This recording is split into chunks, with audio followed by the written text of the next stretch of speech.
we believe in limited government under the Constitution. And we know we're not having that, how much of that. And the education system is one of the important pinnacles that has been sort of taken over. And now Sam Blumenfeld is very much a mentor of mine. I've known Sam since 1988. Used to hear him on the Gene Burns show. Remember the old AM Gene Burns? Yeah. That was the Thinking Man's radio station, right? And I got to become a very good friend of Sam. And we traveled throughout New England and I think New York on various speaking engagements. He's a World War II veteran, 87 years young. And he's authored almost 15 books. He's got another book he just finished. He actually gave me a manuscript of a book that Camp Constitution Press hopes to publish that he wrote in the early 60s. He was the author of the Blumenfeld Education Letter. It's out of print, but if you go to my script page, you will get every single one of them in a PDF format. Incredible good stuff. I think his best book was the NEA, Trojan Horse in American Education. He's also written this very important alphaphonics book, How to Teach Anybody How to Read Phonetically. Children, even adults who have never learned how to read properly. And I taught all of my wife and I, all of our children how to read with this. You see, we don't, and I'm quoting Sam, you don't need puppets popping out of trash cans to teach children how to read. You know? So, without further ado, let's give Sam a warm welcome. Sam. Thank you. Thanks, Hal. Thanks, Hal. I hope you won't mind if I sit down.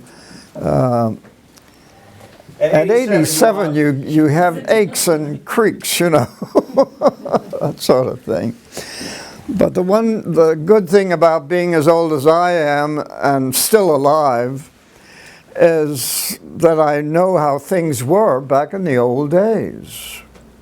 For example, when I was going to school back in New York City, in the first grade in the New York public schools, I was taught to read with phonics. Everybody learned to read. There was no such thing as reading disability, no such thing as dyslexia, no such thing as ADD, no such thing as ADHD, you know. And incidentally, we not only were taught to read phonetically, but we were taught to write cursively. You know cursive writing, the difference between manuscript and cursive? And we were told how to hold a pen. Today, people hold a pen like this, like a fist, you know. And that's very bad for the fingers. You can't write very much in that way. And so pains were taken to teach us in a manner that had been perfected over hundreds of years of experience. And all of that was done away with by the progressives, the so-called progressives. And everything that's in the schools today is there deliberately. Nothing in public education today happens accidentally. Nothing. And if they tell you that the reason why they're having problems in the schools is because there's not enough money, that's one of the biggest lies that's being told to the American public. Because all they want to do is to milk you to continue to pay for failure. Now, as I said, nothing happens accidentally. It's deliberate. The plan to dumb down America was made in 1898 by John Dewey, the most evil man that America has produced. Now, he's considered a god among the liberals, but he was evil. You know why? Because he decided, he concocted a plan to dumb down the entire nation. That's a crime. That's a crime to plan to dumb down an entire nation. And he did it because that was the only way that they could change America into a socialist system. They had to dumb us all down first. And it's all here. A friend of mine took the article that was published in 1898 in the one of the magazines, and he reproduced it because it's very hard to find this plan. When they talk about John Dewey, they don't tell you about the plan. They tell you about other things, philosophy and ethics and all of that, but they don't tell you about the plan to dumb down America. They don't want you to know that. As a matter of fact, what is the heart of the plan? How do you dumb down a nation? You change the way reading is taught in the schools. You get away from the phonics method, which teaches children to read our language phonetically, which enhances brain power, expands vocabulary, and enhances the use of the brain. And they change it to the look-say method that teaches children to read English as if it were Chinese. They have to memorize little words. They have to memorize the words. They call that a sight vocabulary. Now, if you want to find out if your child is being taught by the phonics method or the sight method, all you have to do is go to the primary school, the first grade, and ask the teacher, do you teach phonics? Oh, they all say, yes, we teach phonics. Yeah, they teach a couple of letter sounds. But then the real question you must ask is, do you teach a sight vocabulary? And they'll say, of course. We give the children lists of words that they have to memorize before they even know the sounds of the letters. And do you know what that does? That creates a sight reflex, a picture reflex in the brain, and that becomes an obstacle to seeing the phonetic structure of our words. And that reflex, because it's automatic, and creates this obstacle against seeing the phonetic structure of our words, creates dyslexia. Dyslexia. And I can prove it to you very simply. Let me first read you a few lines from a speech I gave recently.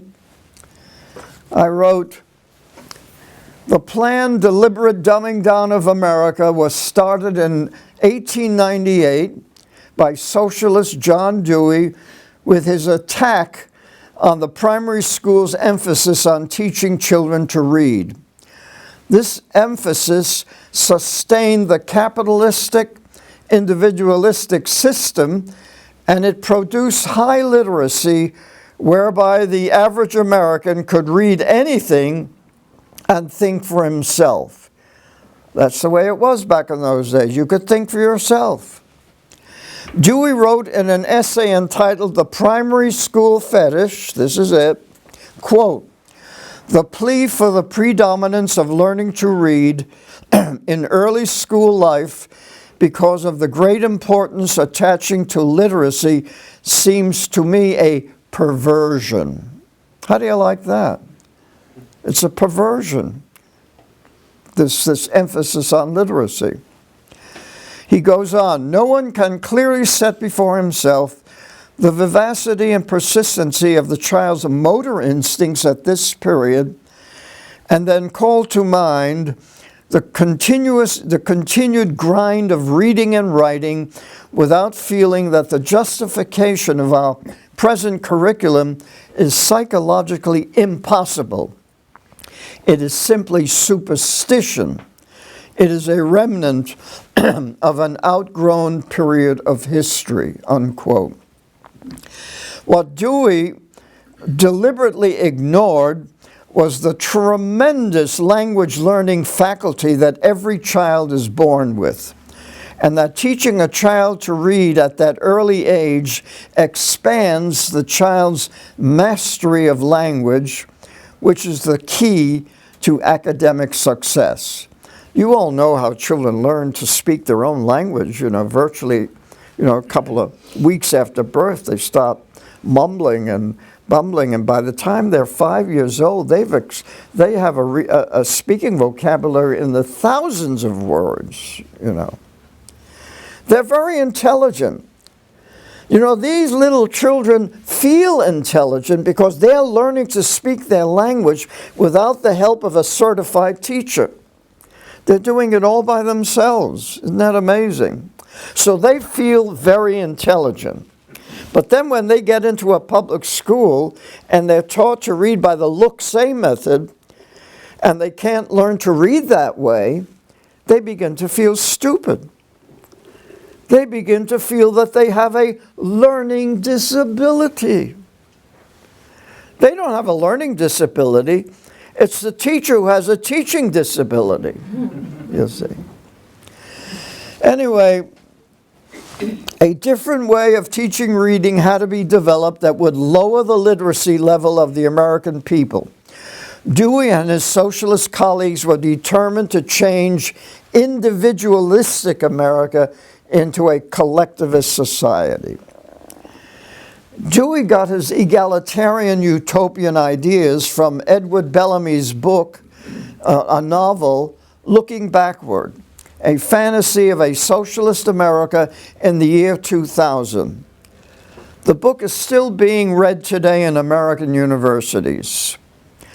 Dewey's plan required that a new educational curriculum should be developed and tested in private experimental schools before being put in the public schools.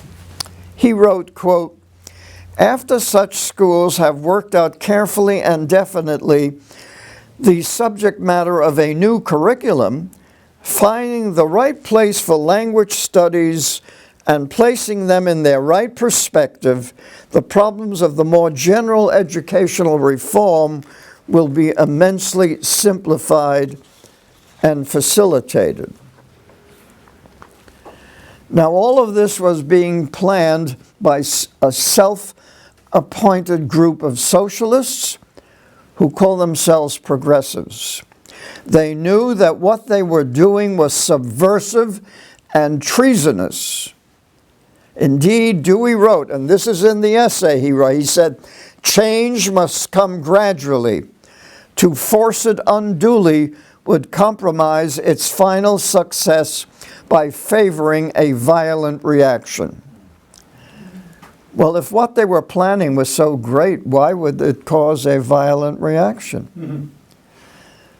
Because people don't want to live under socialism. As we've seen in the last 100 years, with all of the experiments in communist Russia and Cuba, I mean, they have egalitarianism in Cuba. Everybody is poor, you know. So they have egalitarianism. That's what Looking Backward said we ought to have in America too. And if the changes were so beneficial to American children and society, why would they favor a violent reaction? Obviously, the dumbing down plan would have to be imposed by stealth, deceit, and lies. You see, you have been lied to by the educators since they began this project. The progressives have lied to you, and they will continue to lie to you today, tomorrow, and until they are eliminated, gotten rid of. Now, and that is why no progressive educator can be trusted.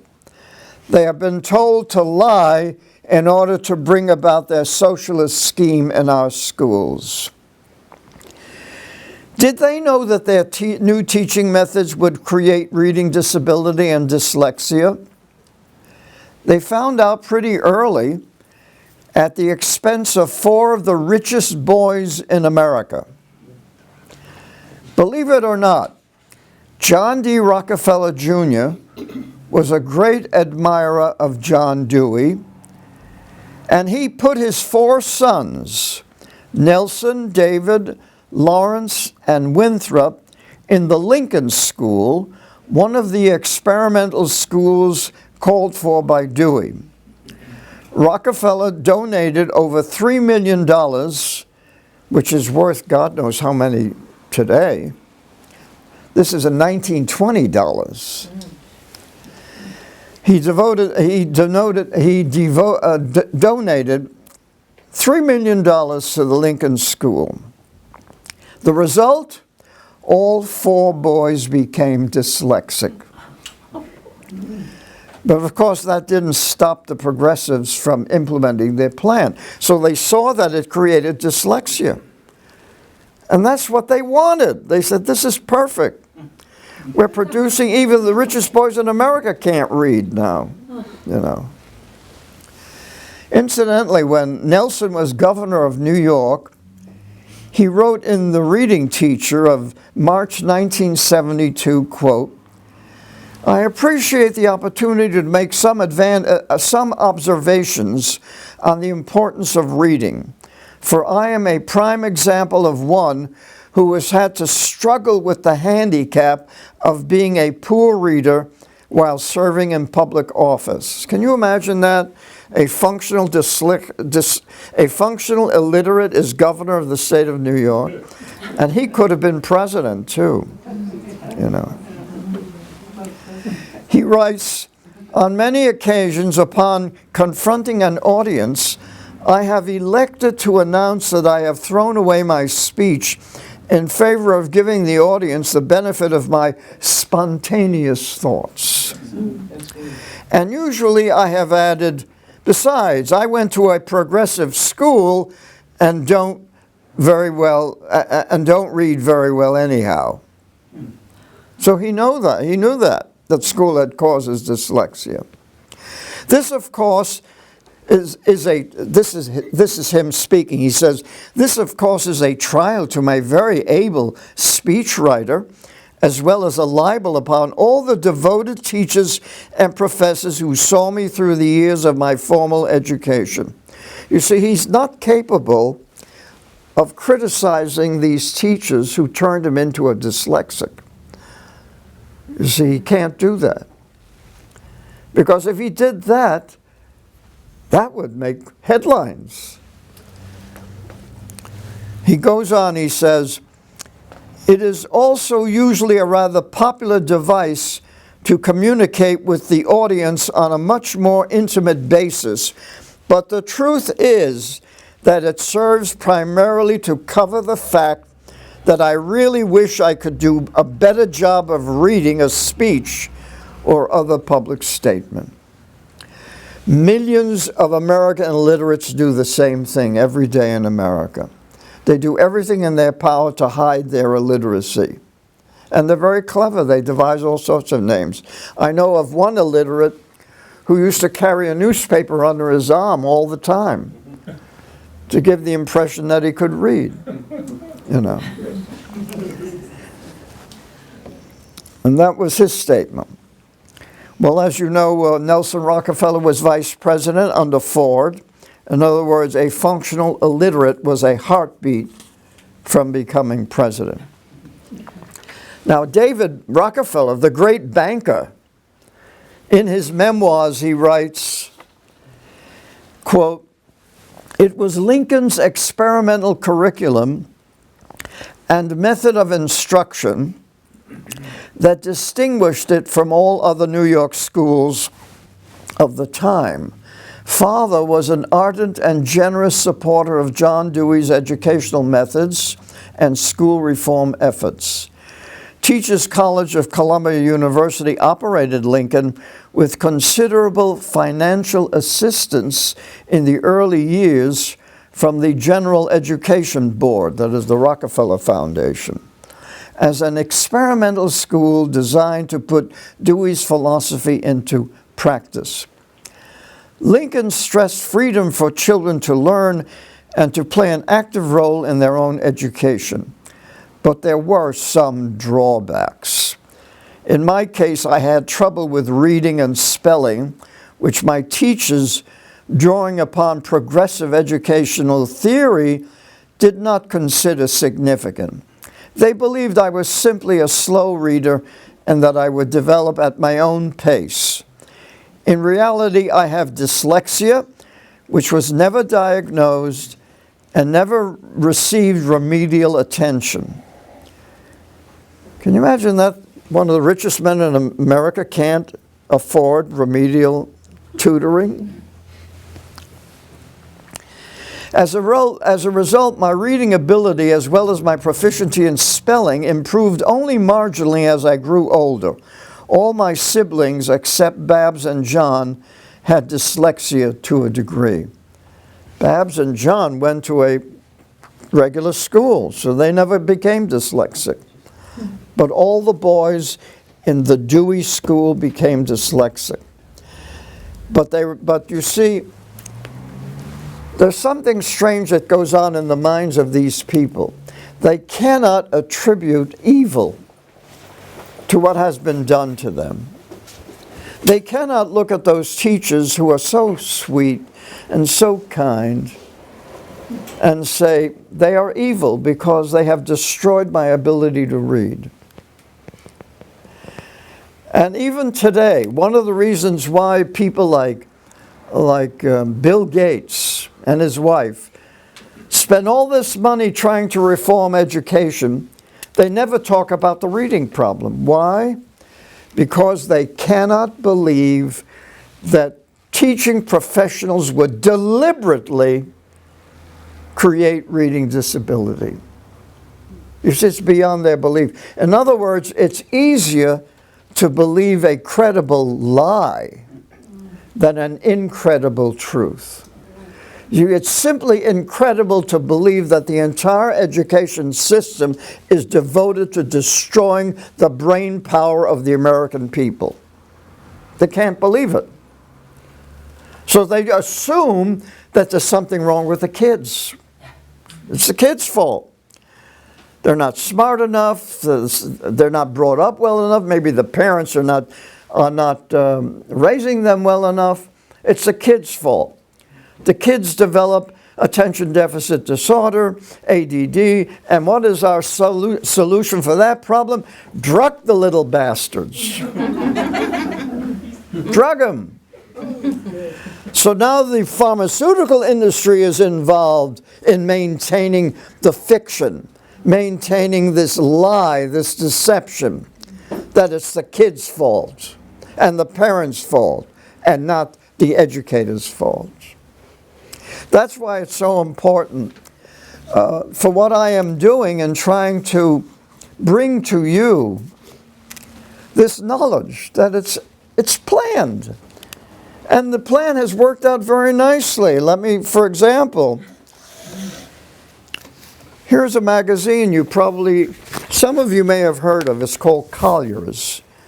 Do you remember Collier's magazine? It was like Life magazine. It was or Saturday Evening Post. Here's an article, 1954. Why don't they teach my child to read? And explains exactly what the problem is.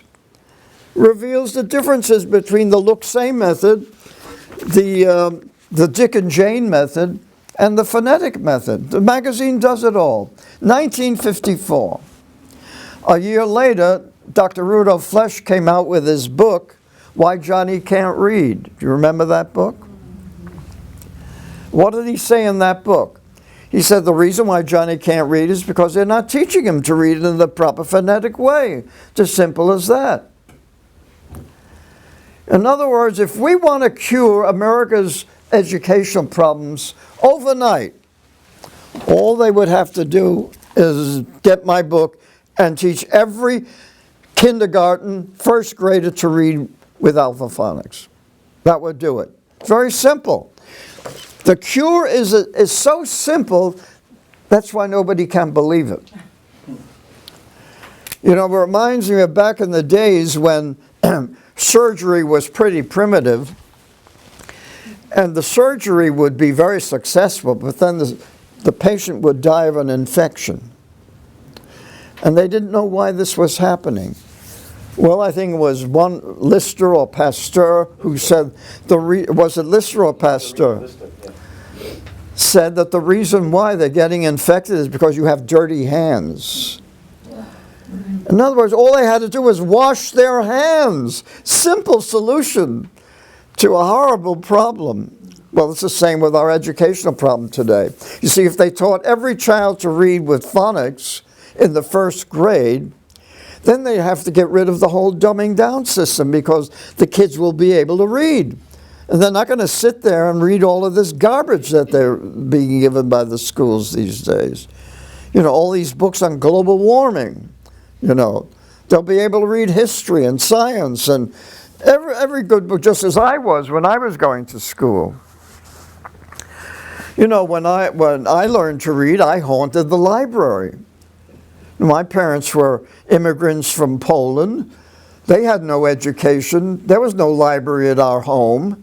You know, no book reading. My mother was illiterate, so I found the world in the public library. So literacy opens you up to the world. But now they have this Common Core business.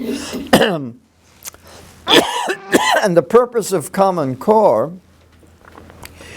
is to train children for the workforce. For the workforce. They talk nothing about the reading problem. They know we have a reading problem, but of course they know that it's the fault of the kids, you know. And they know that the solution is Ritalin or Adderall or something like that. So they all know that the system has to be reformed because the failure of the system is so obvious. This was published in 1954.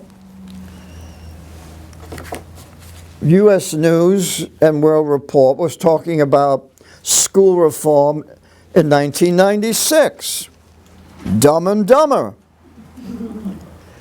So everybody's talking about how dumbed down we are. And they all think it's because Americans are getting dumber. No, it's because the schools are making us dumber. And in fact,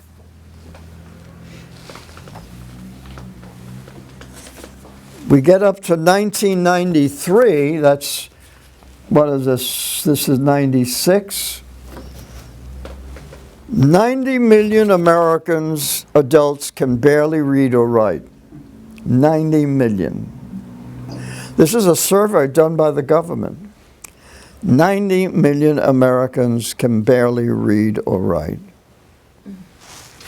And what's their solution? The Common Core.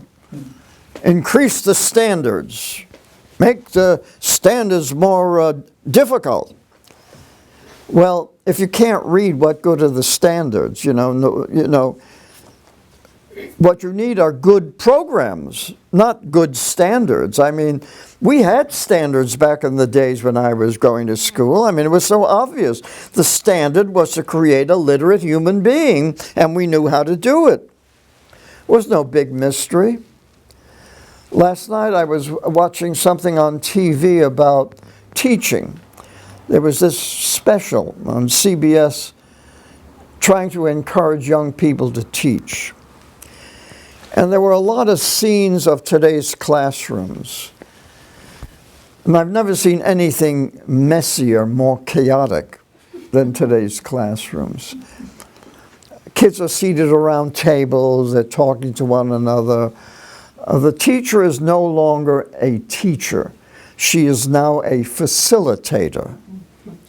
She facilitates. She goes around the room, and kids are all doing their own things, or they're doing nothing. I remember when I was in Australia, where they have this system, this chaotic system. I visited this first grade classroom, and they've adopted everything that we've done wrong. Everything. And they have a reading problem in Australia just as we have. And also in New Zealand. And also in Britain. Because the English-speaking world is under assault by the progressives to turn us all into socialists, to destroy the capitalist system. Now, the reason why that capitalism is still endured is because there are enough people who can read in America. 20% of the American people are highly literate. 20%. That's enough to keep this country going. 20%. But you can imagine how much better it would be if 99% were operating at that same level of literacy. 99%, wow. But you see, many of the large corporations, like the Rockefellers and the Carnegie people, they wanted workers in their factories. You know, at the turn of the century, you had the Industrial Revolution, and suddenly there was a need for all of these workers. And they said, hey, we don't need any more poets. We don't need any more philosophers. We need workers. So let's train the kids to be workers. So it worked very nicely with Dewey's idea. Don't make highly literate people, because highly literate people are independent. They may not like working in your factory unless you pay them enough. See, that's the beauty of independence. To be intellectually independent is that you can choose what kind of a career you want. But if you've been sufficiently dumbed down and can't read, you'll take any job you can get. See, that's what they want. So now, the Common Core thing, they say, well, this plan has worked out to a certain extent, but the people are too dumb now. We've just made them too dumb. So we've got to smarten them up a little bit, just enough so that they can get in this high-tech workforce. You see, the technology has created new conditions. This is not the Industrial Revolution anymore. We don't have these kind of factories where, you know, people sit around. We outsource that. You know, in Mexico and in India, in China, now Bangladesh. You know, you look at the labels in your clothes, they're coming from some of the strangest places in the on the planet where they're manufactured. You want a good idea of how well socialism works? Look at Venezuela today. They have food shortages there. They can't even get toilet paper in Venezuela. It's that bad. You know, if you destroy the manufacturer of toilet paper, what are you going to use? I guess you're going to use the newspaper, you know. But that's, I mean, and we know what socialism does to people. I mean, we've had even Russia finally got rid of communism. I mean, they have an authoritarian type of government today, but it's no longer communism.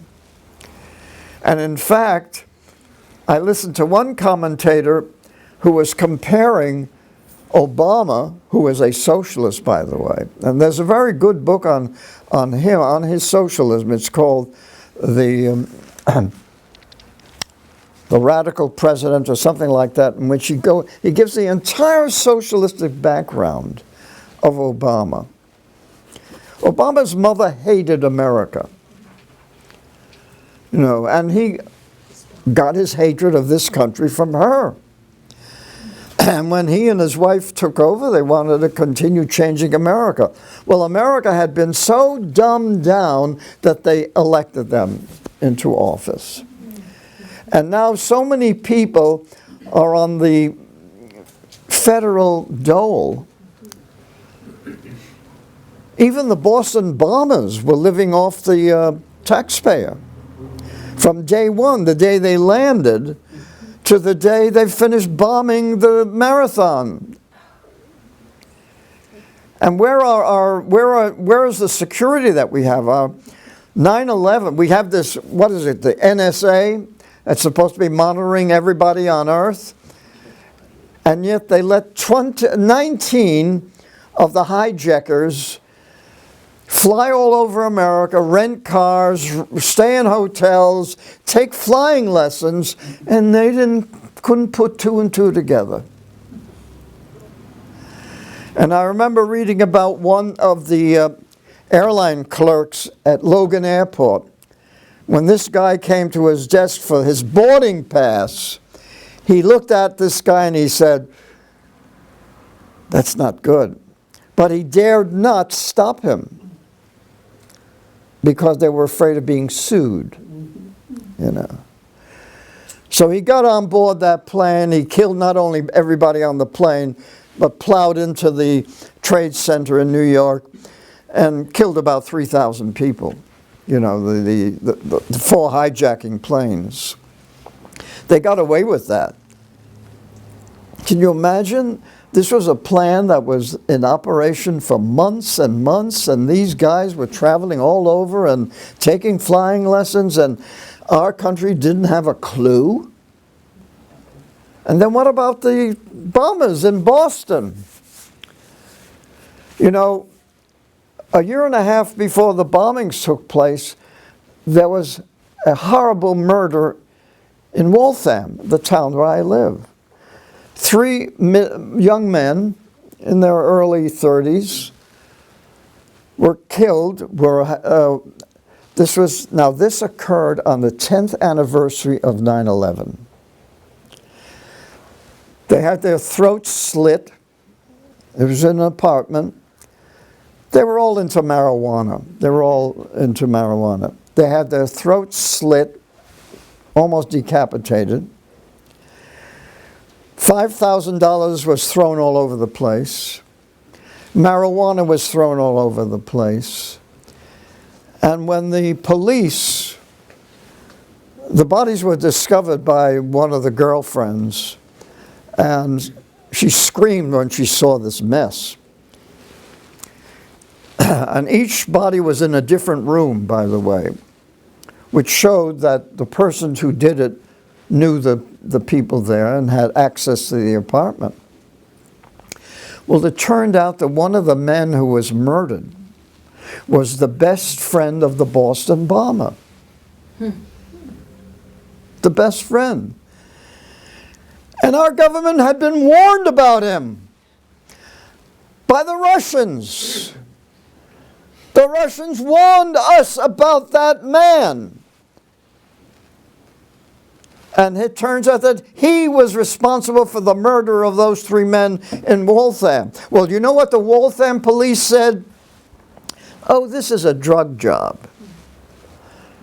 You know, this is just an ordinary, little quarrel over drugs. The intelligence of our people in charge is worse than it's ever been.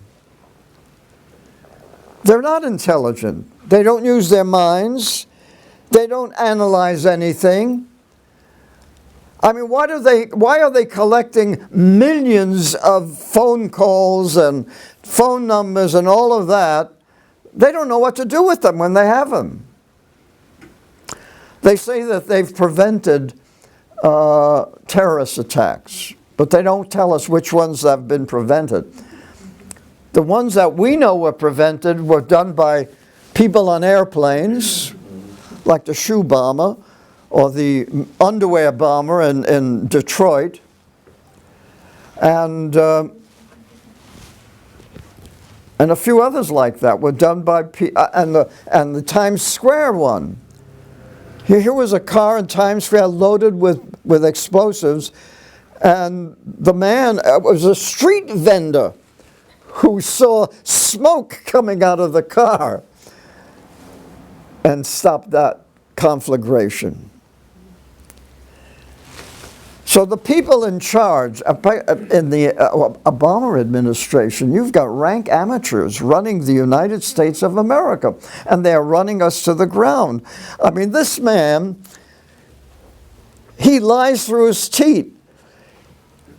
He talked about a red line for Syria.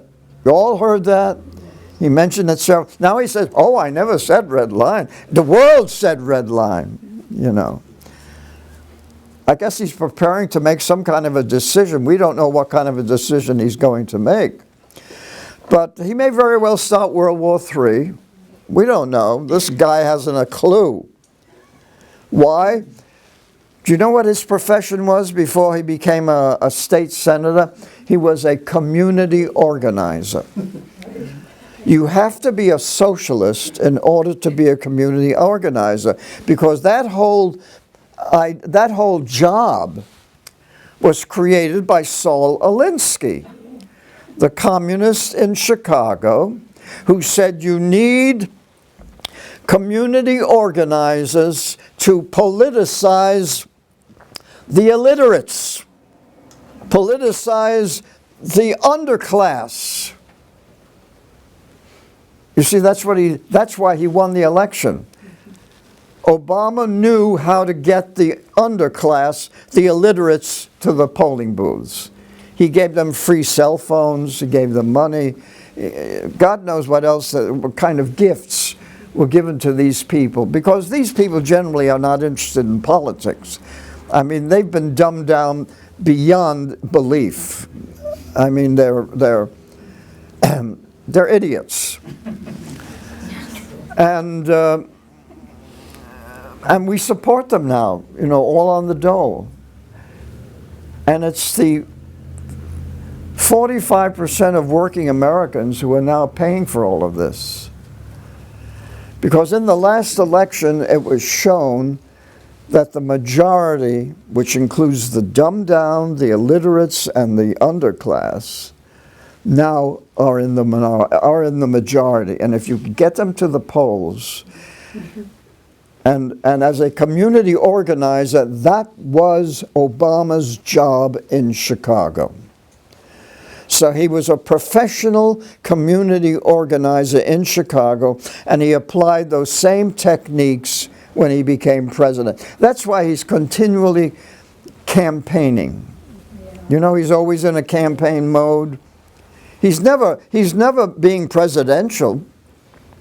He's being a candidate all the time, raising money. As a matter of fact, he had to forego a new fundraising stint in California. I can't understand why anyone would give this guy a dime.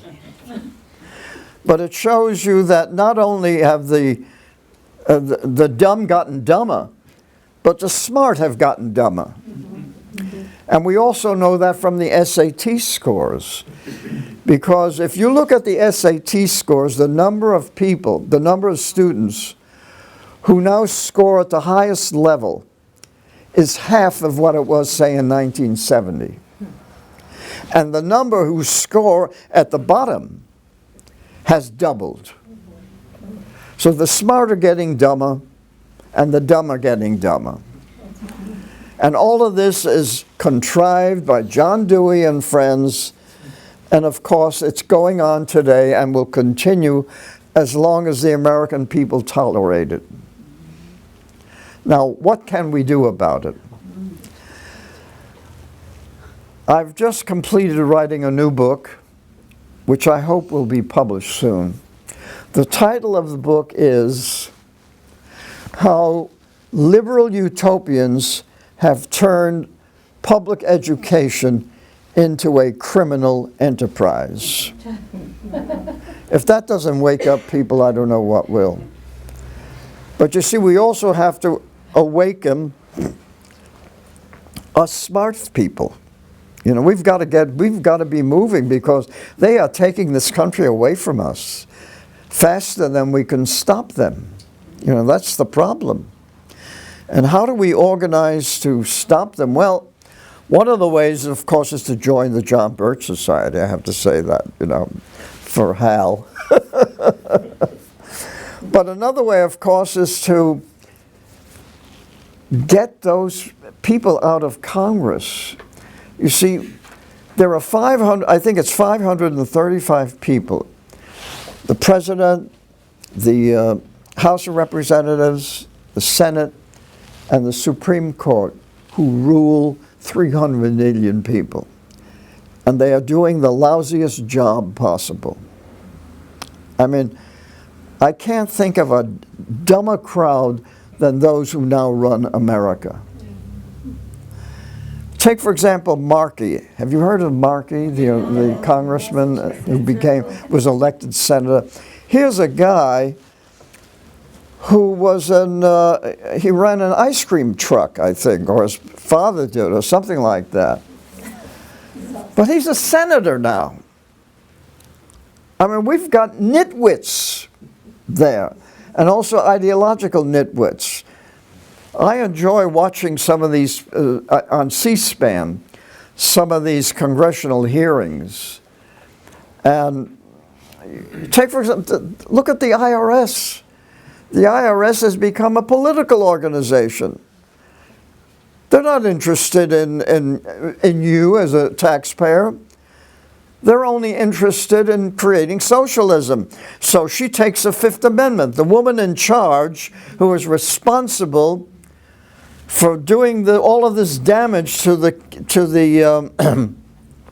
Tea Party people, she takes the Fifth Amendment. How can that be? How can that be permitted? She's a public servant.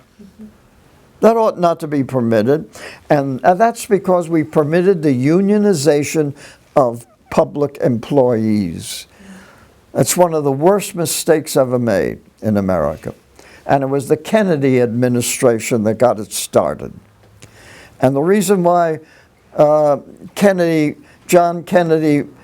permitted unionization of federal employees was because he got union help in running for president. That's what we're up against. In any case, get my book when it's published. I list all of the crimes being permitted by the educators. 1, the deliberate plan to dumb down America is a crime. First of all, it weakens the American people. It weakens the nation. And of course, there's that famous statement that was made by that if we had done this to ourselves, we would call it an act of war. The Nation at Risk report said that. So we've done it to ourselves. So John Dewey imposed a plan to dumb down his own nation. That's a crime. Then they deliberately create dyslexia. That's a crime. That's child abuse, to destroy a child's ability to learn to read. That's a crime.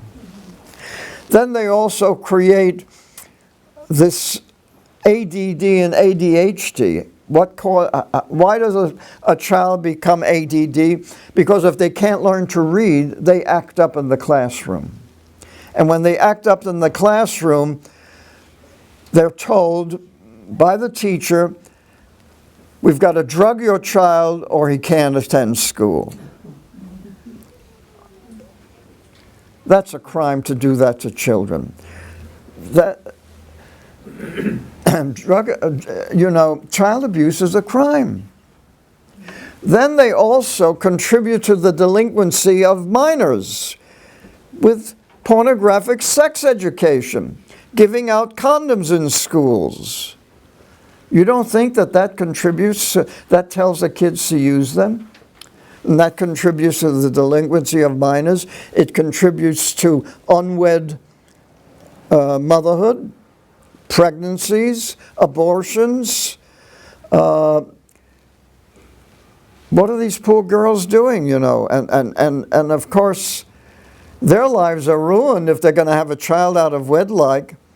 And what about the boys? What are they guilty of? They're guilty also of delinquent behavior. So the schools create delinquency. They create child abuse. They create dyslexia. They dumb down the nation. That's a criminal system. The whole system is criminal from top to bottom. And as John Dewey said, change must come gradually. To force it unduly would compromise its final success by favoring a violent reaction. Do not accept their lies any longer. Do not accept their deception. Do not be deceived by them any longer.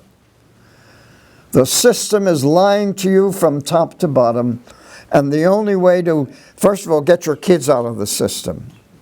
If you put your kids in the system, they will suffer. And There's no reason for them to suffer. That's why I have promoted the homeschool movement. And now we have about 2 million kids now being homeschooled in America. And they're all learning, many of them are learning to read with alphaphonics. So tell your parents, tell your friends and your relatives what's going on. Tell them that this is all planned. It's not an accident. And if we want to stop it, we have to do it one at a time. Now, in America, the best way to do it is to organize. The other side is organized. They're well organized. But our side is not. We're divided. And that's one of the reasons why we keep losing. So we have to join those organizations that at least can make a difference. Join the Tea Party movement. Join the homeschool movement. Join those aspects of American society that still are resisting this particular drive towards socialism, because we're almost there. We're almost there. Well, thank you for your attention. You've been a great audience. Thank you.